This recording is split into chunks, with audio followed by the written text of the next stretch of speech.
बिहार से बस 2 जिला को बाहर कर दीजिए, बिहार में कुछ ना बचेगा। बरौनी बहुत इंपॉर्टेंट सिटी है बिहार का। बिहार में जितनी फैक्ट्री खुलेगी ज्यादातर कहां जाएगी?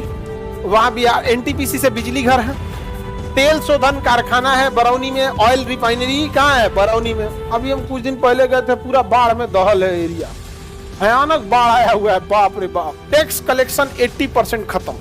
बाकी हमारे यहाँ पैसा किस चीज से आ रहा है? बालू बेच। गंगा जी को भेज देता है। तो ये जगह हो गया बेगूसराय, यहाँ जगह मिलेगा बरौनी। देखो बेगूसराय में जगह क्या मिला? बरौनी मिल गया। बरौनी, बरौनी बहुत इंपॉर्टेंट सिटी है बिहार का। बिहार में बेगूसराय सबसे इंपॉर्टेंट इंडस्ट्रियल एरिया है। बिहार में जितनी फैक्ट्री खुलेगी ज्यादातर कहां जाएगी? बेगूसराय जिला में। वहां बिहार एनटीपीसी से बिजली घर है, तेल शोधन कारखाना है बरौनी में, ऑयल रिफाइनरी कहां है? बरौनी में। कार्बन फैक्ट्री बरौनी में, फर्टिलाइजर फैक्ट्री बरौनी में, खाद वाला कारखाना बरौनी में, पेप्सी का प्लांट बरौनी में। जितने इंडस्ट्री ये सब कहां जा रहे हैं? बरौनी में। अच्छा, बरौनी एक ऐसा जगह है जो उत्तर बिहार और दक्षिण बिहार को बाई ट्रेन अलग कर देता है। यहाँ 2 स्टेशन है, बरौनी और न्यू बरौनी। समझ में गया? यहां से अगर कोई ट्रेन सपोज कीजिए सियालदा या इधर से आ रही है भागलपुर होके, अब यहां से ये डिसाइड करेगा ये हाजीपुर होके उत्तर बिहार से निकलेगी या पटना होके दक्षिण बिहार से निकलेगी। समझ में आ गया कि नहीं आ गया? अगर पटना होके निकली है ट्रेन, देखिए उसको मिटा दे, क्योंकि ना बिहार में इतनी बड़ी बड़ी नदियां हैं, डिस्टर्ब कर देती हैं सब नदियां। ये हो गया कौन सा जगह? पटना। ये गया वाला रूट, ये कौन हो गया? गया। ये है आपका बनारस मुगलसराय, ये जगह कौन है? मुगलसराय। कौन जगह है? मुगलसराय। समझ में गया? ये गोरखपुर। अब मुगलसराय बोलेंगे तो बनारस भी वही है, मुगलसराय भी वही है, दीनदयाल उपाध्याय वही है यहाँ पे। ये कौन जगह है? गोरखपुर। अब ये कौन जगह है? कलकत्ता। हावड़ा से निकलेगी, गया होके निकाल देगी। समझ में आ गया कि नहीं आ गया? अब यहाँ 2 तरह से निकलती है सर ट्रेन, इधर से भी जा सकती है। ये जगह कौन सा है? बरौनी। कौन जगह है? बरौनी। अब बरौनी से जब ट्रेन जाएगी तो ये डिसाइड कर देगा कि ये हाजीपुर होके इसको भेज देना है दिल्ली, और यहीं से ये भी हो सकता है कि यहां से पटना होके मुगलसराय से भेज सकता है। समझ में आ गया? तो बरौनी बड़ा इंपॉर्टेंट रोल दे देता है कि नॉर्थ बिहार और साउथ बिहार के लिए कनेक्शन पॉइंट बन जाता है। यहाँ एक सेतु भी है, राजेंद्र सेतु। बरौनी में एक पुल है, क्या नाम है? आप में कोई बरौनी का है जी? इतना मेहराया हुआ क्या है? तुम्हारे पुल नहीं देखे हो जी तुम लोग? अब तो नया बन भी रहा है, बगल में एक और बन रहा है कि नहीं बन रहा है? अभी हम कुछ दिन पहले गए थे, पूरा बाढ़ में दहल है एरिया, भयानक बाढ़ आया हुआ है, बाप रे बाप मत पूछिए। बाढ़ में तो बिहार को तबाह कर देता है। अच्छा, यहां से एक और रूट है रांची वाला, कलकत्ता से अगर रांची होके निकलेगा, गया होके चली गई यहां से।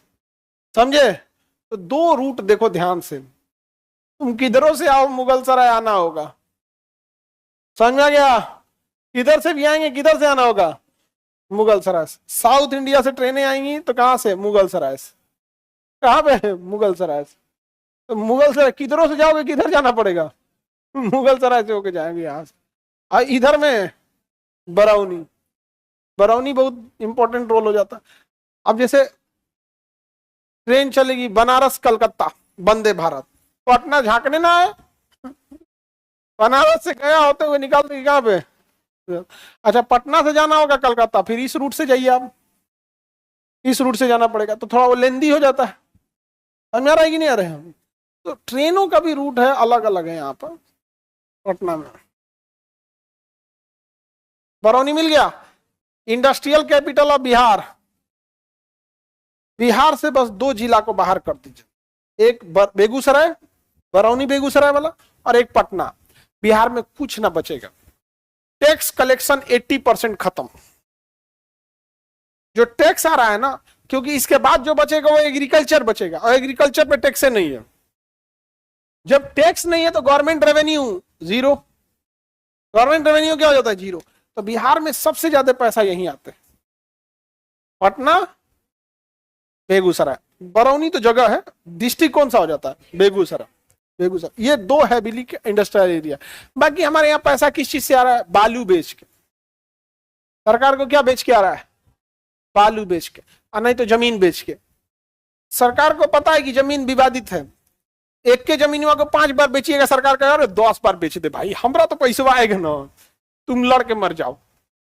तो बिहार में देखना ना, एक जमीन को कितने बार बेच देता है, 5 बार 10 बार बेच देता है। यहाँ नदी के उस पर क्या मिल जाएगा, बेगूसराय, यहाँ कौन घाट मिलेगा, सिमरिया घाट। सिमरिया से पहले कोई गंगा जल का पानी नहीं लेता है, श्रापित पानी है इधर। अर्थरवेद में पटना को श्राप दिया गया था, और पटना को कहा गया था अछूतों की भूमि। अर्थरवेद में पटना को कौन सी भूमि बोला गया, अछूतों की भूमि। कभी मांगा है कोई पटना से गंगा जल ले लीजिए बाबू?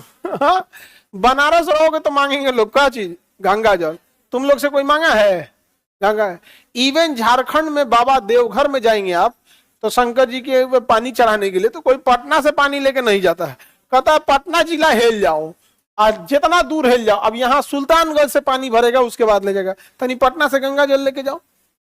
कैसी भूमि पे हम लोग रह रहे हैं, श्रापित भूमि पे रह रहे हैं, अछूतों की भूमि है ये। हम और अथर्ववेद में श्राप दिया था हम लोग को, समझ में आ गया कि नहीं आ गया? एगो ऋषि आए थे इसको शुद्ध करने के लिए, नदी हेल रहे थे ना, उनकी अग्नि नदी में गिर गई, पूरा मंत्र उनतर दह गया, घुसिया गए, श्राप दिए किसको?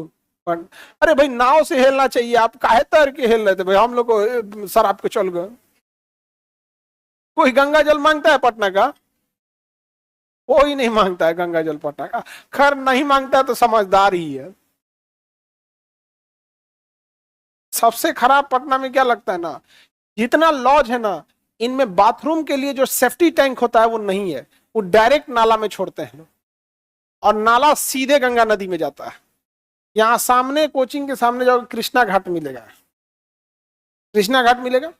कृष्णा घाट पे आप देखना ना, जैसे कृष्णा घाट है दाहिने साइड में ना वाटर ट्रीटमेंट प्लांट लिखा होगा, उसमें कुछ नहीं करता, पानी रोकता है, उसमें से थोड़ा प्लास्टिक व्लास्टिक निकाल के पूरा कचरा फेंक देता है गंगा नदी में, एकदम भयानक महकता है।